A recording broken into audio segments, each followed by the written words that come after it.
నమస్తే, welcome to Suman TV. నేను మీ సాయి. అమరావతిలో గతంలో చంద్రబాబు ప్రభుత్వం ఉన్నప్పుడు 2014 తర్వాత భారీగా భూములను సేకరించడం జరిగింది. అయితే ఇప్పుడు తాజాగా మరలా అక్కడ ల్యాండ్ పూలింగ్‌కి సంబంధించినటువంటి అంశం చర్చకు వచ్చింది. 30,000కు పైగా భూములు సేకరించినా కూడా ఇప్పుడు మరలా ల్యాండ్ పూలింగ్‌కి సంబంధించినటువంటి అంశం ఎందుకు తెర మీదకి వచ్చిందో తెలుసుకునేటువంటి ప్రయత్నం చేద్దాం. మనతో పాటు Suman TV news chief editor Keshav గారు ఉన్నారు. సార్ నమస్తే. నమస్తే. సో అమరావతిలో భూసేకరణ మొత్తం కూడా అంతకుముందే పూర్తయిపోయింది అనేటువంటి సందర్భంలో ఇప్పుడు తాజాగా మరలా ల్యాండ్ పూలింగ్ అనేటువంటి అంశం తెరపైకి రావడానికి కారణం ఏంటంటారు? అంటే అమరావతి సమగ్ర స్వరూపాన్ని ఒకసారి మనం పరిశీలించి చూస్తే మొత్తంగా 33,000 ఎకరాల పైచిలుకు భూముల సేకరణ భూ సమీకరణ ద్వారా జరిగింది. అది ఒకటి. రెండోది ప్రభుత్వ భూములు కానీ, అటవీ భూములు కానీ, రక్షిత భూములు కానీ వీటన్నిటినీ కలిపి చూస్తే మరొక 20,000 ఎకరాల భూములు ప్రభుత్వానికి అక్కడ అందుబాటులో ఉన్నాయి. అంటే మొత్తంగా అమరావతి పరిధిలో చూస్తే మనం 53,000 ఎకరాల సమగ్ర స్వరూపం, ఒక పెద్ద ల్యాండ్ బ్యాంక్ అక్కడ అమరావతి డెవలప్మెంట్కి సంబంధించి రెడీగా ఉంది. అయితే అమరావతిని బాహ్య ప్రపంచంతో కనెక్ట్ చేసేటువంటి కొన్ని ప్రాంతాల్లో భూ సమీకరణ అనేది చాలా కాలంగా పెండింగ్లో ఉంది. 2016-17 సమయంలో చాలామంది రైతులు రాష్ట్ర ప్రభుత్వంతో సంప్రదింపులు జరిపిన తర్వాత స్వచ్ఛందంగా భూ సమీకరణకి యాక్సెప్టెన్స్ ఇచ్చారు. దానివల్ల అంత పెద్ద ల్యాండ్ పాకెట్ని భూ సమీకరణ ద్వారా సేకరించడం అనేది, అది కూడా ఒక రికార్డ్ అనేటువంటి మాట ప్రభుత్వం గతంలో పదే చెప్పినటువంటి పరిస్థితి. చాలామంది ఇక్కడ రాజధాని వస్తే రాష్ట్రానికి ఎక్కువ లబ్ధి జరుగుతుంది అనేటువంటి అభిప్రాయం. వాళ్ళు భూములు కోల్పోతున్నందుకు వాళ్ళకి నివాసయోగ్యమైనటువంటి ప్లాట్లు, అభివృద్ధి చేసినటువంటి ప్లాట్లు, అలానే కమర్షియల్ ప్లాట్లు, ఇట్లాంటి ఈక్వేషన్స్ పెట్టి కొన్ని కౌలు కూడా వాళ్ళకి చెల్లింపుకి సంబంధించి పరిహారం చెల్లించే విధంగా ఒక ఒప్పందం జరిగింది. దాని ప్రకారం ముందుకెళ్ళారు. అయితే అమరావతిలో ఒక గుండెకాయ లాంటిది, అమరావతిలోకి ఒక రకంగా గేట్వే లాంటిది సీడ్ యాక్సిస్ రోడ్డు నిర్మాణం అనేది వెరీ ఫ్యూచరిస్టిక్. అంటే భవిష్యత్ అవసరాలను దృష్టిలో పెట్టుకొని వాటర్ సప్లై దగ్గర నుంచి drainage, gas pipe line, electricity line, అలానే దానికి పక్క నుంచి సైకిల్ ట్రాక్లతో సహా, అలానే ఇంకొకటి ఇందులో ఏంటంటే బ్లూ గ్రీన్ టెక్నాలజీతో ఆ కాంబినేషన్స్తో నగరాన్ని నిర్మిస్తా ఉన్నారు. కాబట్టి ఈ రోడ్డు పక్కన చిన్న కాలువల ద్వారా కూడా రవాణా జరిగే విధంగా వ్యవస్థను రెడీ చేసుకోవాలి మనం, అంత ప్రణాళికాబద్ధంగా అప్పుడు చేశారు. అంటే ఎంత దూరం ఉంటుందంటారు ఈ యొక్క సీడ్ యాక్సిస్ రోడ్డు? 21 కిలోమీటర్ల ప్రణాళిక చేశారు. మొత్తం 18 కిలోమీటర్లు, 18.2 కిలోమీటర్ల నిర్మాణం దాదాపు అంతా పూర్తయిపోయింది. అంటే అమరావతి ఈ ఎండ్ నుంచి ఆ ఎండ్ వరకు అంతే. ఆ మొత్తం కోర్ అమరావతి ఏరియాని కనెక్ట్ చేస్తూ వచ్చేటువంటి ఒక భారీ రహదారి, 8 వరుసల రహదారి. అయితే ఎక్కడైతే బయట ప్రపంచంతో కనెక్ట్ అవ్వాలి అంటే నేషనల్ హైవేకి, విజయవాడ హైవేకి, రింగ్ రోడ్, ప్రకాశం బ్యారేజ్ దగ్గర కానీ, కనకదుర్గ వారధి దగ్గర కానీ కనెక్ట్ అయ్యేటువంటి చోట్ల ఆ 3.5 కిలోమీటర్ల మేర భూముల సేకరణ అనేది అప్పుడు సంక్లిష్టంగా మారింది. దాంతో అది కేసులు వేసి సుప్రీంకోర్టు దాకా వెళ్ళి అవి ఆగిపోయినాయి. అప్పుడు అంటే అక్కడ సాధారణ పబ్లిక్ కేసులు వేసారా, లేకుంటే రాజకీయ ఉంటాయి కదా? ఇప్పుడు అది పెనుమాక గ్రామం చాలా కీలకమైంది, అమరావతికి అతి సమీపంలో ఉండేటువంటి గ్రామం, మంగళగిరి కార్పొరేషన్ పరిధిలోకి వచ్చేది.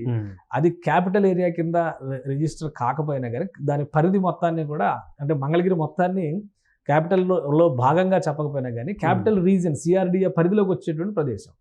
అక్కడ రాజకీయంగా గతంలో ఆళ్ల రామకృష్ణారెడ్డి ఆయన అనుచరులకు సంబంధించినటువంటి భూములు కూడా ఉన్నాయి. వాటిపైన కేసులు వేసి సుప్రీంకోర్టు దాకా వెళ్ళారు. దాంతోనే మహారహదారి అక్కడ వరకు నిర్మాణం జరిగి అక్కడ ఆగిపోయింది. సో ఇప్పుడు అక్కడ ఉన్నటువంటి రైతులందరికీ 5 ఏళ్లలో మరి కష్టాలు చూసిన తర్వాత, ఇవన్నీ చూసిన తర్వాత ఒక రియలైజేషన్ వచ్చింది. మొత్తం మీద ఈ ప్రాంతం నాశనం అవుతుంది అనేటువంటి ఆలోచన వచ్చినట్టుంది. వీళ్ళు అమరావతి రైతులతో సిఆర్డిఏ అధికారులు జరిపినటువంటి సంప్రదింపులో క్లారిటీ వచ్చింది. మొత్తం 2 ప్యాకేజీలుగా సీడ్ యాక్సిస్ రోడ్ నిర్మాణం జరగాలి. ఫస్ట్ ప్యాకేజ్ కంప్లీట్ అయింది. సెకండ్ ప్యాకేజీ దీన్ని నేషనల్ హైవే కనెక్టివిటీ అనేది చాలా సంక్లిష్టమైనటువంటి కనెక్టివిటీ. ఎందుకంటే దాన్ని మెయిన్ రోడ్ పైకి తీసుకురావాలి. NH16 అంటే చెన్నై కలకత్తా హైవే ఉంది కదా, దానికి కనెక్ట్ చేయాలి. ఈ క్రమంలోనే ఈ భూములన్నీ కూడా ఉన్నాయి. ఇప్పుడు దానికి సంబంధించి రైతులతో సంప్రదింపులు జరగడం, రైతులు సుముఖంగా ఉండడం, 2.65 ఎకరాల భూముల్ని హ్యాండ్ ఓవర్ చేయడానికి రైతులు సమ్మతించారు. దానికి సంబంధించినటువంటి ప్రాసెస్ని అధికారులు చేపట్టారు. ఇంకా అక్కడ ఒక 4 ఎకరాల భూమి సేకరణ ఉంది. ఆ 4 ఎకరాల భూమి సేకరణ కూడా పూర్తయితే సీడ్ యాక్సిస్ రోడ్డు కనెక్టివిటీకి సంబంధించి మార్గం సుగమమైంది. ఆ 4 ఎకరాలు ఎవరి పరిధిలో ఉన్నాయంటారు? ఇప్పుడు రైతుల పరిధిలోనే ఉన్నాయి. బట్ వాళ్ళు కూడా మాక్సిమం ఇచ్చే అవకాశాలు ఉంటాయి. ఎందుకంటే అది 2 భాగాలుగా ఉంది. ఒకటి ప్రకాశం బ్యారేజ్కి ఆవల పక్కన ఉన్న భూములన్నిటికి సంబంధించి ఇప్పుడు క్లారిటీ వచ్చేసింది. ప్రకాశం బ్యారేజ్కి యువతల పక్కన, అలానే కనకదుర్గ వారధికి మధ్యలో ఉన్నటువంటి భూములపైన ఒక స్పష్టత రావాలి. కాబట్టి అది కూడా బహుశా అధికారులు ఒప్పించి తీసుకోవడానికి, అది ఇవ్వడానికి కూడా రెడీగా ఉండొచ్చు. ఎందుకంటే అక్కడి నుంచి ట్రంపెట్ జంక్షన్ అని చెప్పిన ఒక భారీ జంక్షన్ వచ్చి నేషనల్ హైవేకి అలా కన్వర్ట్ అవుతూ, మనం ఇక్కడ ఔటర్ రింగ్ రోడ్ పైన చూసాం కదా టర్నింగ్స్, ఆ టర్నింగ్స్ తరహాలో వెళ్ళి మెయిన్ రోడ్డుకి కనెక్ట్ అవుతుంది అనమాట. ఇది కనెక్ట్ అయితే అమరావతిలోకి వెళ్ళడం చాలా ఈజీ అవుతుంది. సో అందుకని ఇప్పుడు భూముల సేకరణ అనేటువంటి ప్రక్రియ మరొకసారి అమరావతిలో చర్చనీయాంశంగా మారింది.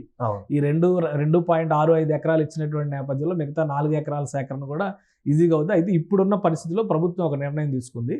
సీడాక్సిస్ రోడ్డు మిగిలినటువంటి పార్ట్ బి ఏదైతే పార్ట్ 2 సెకండ్ ప్యాకేజ్ ఏదైతే ఉందో దాన్ని 2 పార్ట్లుగా విడగొట్టి ప్రకాశం బ్యారేజీ వరకు ఒకటి, ఈ ట్రంపెట్ జంక్షన్ పార్ట్ ఇంకొకటి చేయాలనేటువంటి ఒక ఆలోచన చేస్తుంది. దాని మీద కూడా కసరత్తు జరుగుతుంది. భూముల సేకరణ ప్రక్రియ కంప్లీట్ అయిన వెంటనే దానికి సంబంధించినటువంటి నమూనాని అనౌన్స్ చేసి వీలైనంత వేగంగా, అంటే 18 నుంచి 24 నెలల లోపు దాన్ని పూర్తి చేసి హైవే కనెక్ట్ చేసే విధంగా, అమరావతిలోకి దారి తీసే విధంగా ఏర్పాటు చేయాలని ప్రస్తుత ప్రభుత్వం. భూసేకరణ అంశం అనేది ఒక సీడ్ యాక్సిస్ రోడ్డుకు పరిధిలోనే కొనసాగుతుందా, లేకుంటే ఇప్పుడు త్రిబుల ఓఆర్ఆర్ ఏదో ఉందో దానికి కూడా ఇలాంటి ఇబ్బందులు ఏమైనా ఉన్నాయి? ప్రస్తుతం ఇప్పుడు ఉన్నటువంటిది సీడ్ యాక్సిస్ రోడ్డు పరిధిలో భూసేకరణ అనేది మొదలైంది. Outer ring road, Amaravati outer ring road ప్రాజెక్టుకి సంబంధించి సెంట్రల్ గవర్నమెంట్ ఒక కన్సెంట్ ఇచ్చింది. ఆల్రెడీ కొన్ని ప్రాంతాల్లో భూముల సేకరణ పూర్తయింది, కొన్ని ప్రాంతాల్లో మాత్రం ఇంకా భూముల సేకరణ జరగాల్సినటువంటి అవసరం ఉంది.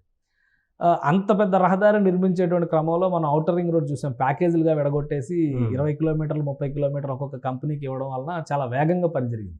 అదే తరహాలో భూముల సేకరణ జరిగి ఇబ్బందులు లేనటువంటి ప్రదేశాల్లో ఔటర్ రింగ్ రోడ్డు నిర్మాణానికి సంబంధించి టెండర్లకు వెళ్ళాలనేటువంటి ఆలోచన కేంద్ర ప్రభుత్వం చేస్తుంది. ఎందుకంటే ఒక స్పష్టమైనటువంటి క్లారిటీ కేంద్ర ఉపరితల రవాణా శాఖ మంత్రి నితిన్ గడ్కరీ ఇచ్చారు. ప్రాజెక్ట్ను అప్రూవ్ చేస్తాం, కానీ భూసేకరణ దగ్గర నుంచి నిర్మించి ఇచ్చే బాధ్యత కేంద్ర ప్రభుత్వానికి అని తేల్చి చెప్పారు. ఎందుకంటే ఇది కంప్లీట్గా రహదారి వ్యవస్థ మొత్తం ఇన్ఫ్రాస్ట్రక్చర్ స్కీమ్ కింద మొత్తం అన్నింటినీ కూడా రివైవ్ చేస్తున్నారు. కాబట్టి మళ్ళీ ఇందులో రాష్ట్ర ప్రభుత్వం ఇన్వాల్వ్ అయితే పోలవరం ప్రాజెక్ట్ లాగా మళ్ళీ కొత్త సమస్యలు రావచ్చు. కాబట్టి దాంతో సంబంధం లేకుండా ఇప్పుడు ఆల్రెడీ విజయవాడ వెస్ట్ బైపాస్ రోడ్డుని 6 లైన్ల రహదారిగా కేంద్ర ప్రభుత్వం నిర్మిస్తుంది.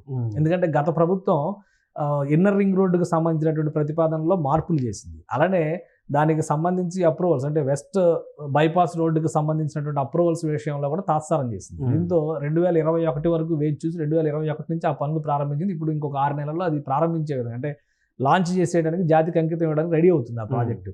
అదే తరహాలో కేంద్ర ప్రభుత్వమే రాజకీయ జోక్యం లేకుండా, రాష్ట్ర ప్రభుత్వానికి సంబంధం లేకుండా స్థానికంగా ఉండేటువంటి ఇన్ఫ్రాస్ట్రక్చర్లో ఏమైనా ఇబ్బందులు ఎదురైతే సహకారం తీసుకోవడం, నిర్మాణ బాధ్యత మొత్తం కేంద్రమే తీసుకోవాలనుకుంటుంది. కాబట్టి దానికి సంబంధించి కొన్ని చోట్ల మాత్రమే భూముల సమీకరణకు సంబంధించి సమస్యలు ఉన్నాయి.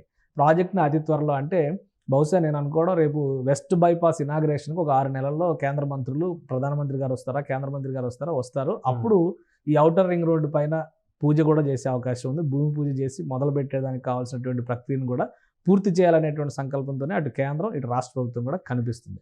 కాబట్టి ఒకటి సీడ్ యాక్సిస్ రోడ్డుతో కనెక్టివిటీ రావడం వలన అమరావతిలోకి అడుగు పెట్టడం సులువు అవుతుంది. వెస్ట్ బైపాస్ ఓపెన్ చేయడం వలన హైదరాబాద్ నుంచి వచ్చేటువంటి ట్రాఫిక్ అంతా కూడా నేరుగా అమరావతిలోకి వెళ్ళొచ్చు. అమరావతి సీడ్ క్యాపిటల్ ఏరియాలోకి డైరెక్ట్గా వెళ్లే విధంగా మధ్యలో కృష్ణానది పైన 3 కిలోమీటర్ల మేర బ్రిడ్జ్ నిర్మిస్తున్నారు. కాబట్టి అది వినియోగంలోకి వస్తుంది. Plus Amaravati outer ring road ప్రాజెక్టుకి అంకురార్పణ జరుగుతుంది. అంటే అమరావతి రాజధాని పరిధిలో విజయవాడ చుట్టుపక్కల ప్రాంతంలో రోడ్ ఇన్ఫ్రాస్ట్రక్చర్ అనేది ఇప్పుడున్నటువంటి పరిస్థితుల కంటే కూడా కనీసం డబుల్ అయ్యేటువంటి ఛాన్సెస్ ఒక 2-3 ఏళ్లలోనే కనిపిస్తున్నాయి. Right sir. అది ప్రస్తుతం సీడ్ యాక్సిస్ రోడ్డుకు సంబంధించి భూసేకరణలో భాగంగా కొనసాగుతున్నటువంటి ల్యాండ్ పూలింగ్ నేపథ్యంలో అక్కడ కొంత ఉన్నటువంటి వివాదాస్పదంగా ఉన్నటువంటి 4-5 ఎకరాల భూమికి సంబంధించి ఆల్రెడీ కొంత సగం వరకు కూడా కంక్లూజన్ వచ్చినట్టు కనపడుతుంది. మిగతా 3-4 ఎకరాల భూమి కూడా కొద్ది రోజుల్లోనే ప్రభుత్వం టేక్ ఓవర్ చేసుకొని ఈ ప్రాజెక్టుకు సంబంధించి ముందడుగు వేసేటువంటి అవకాశం ఉన్నట్టు కనబడుతుంది.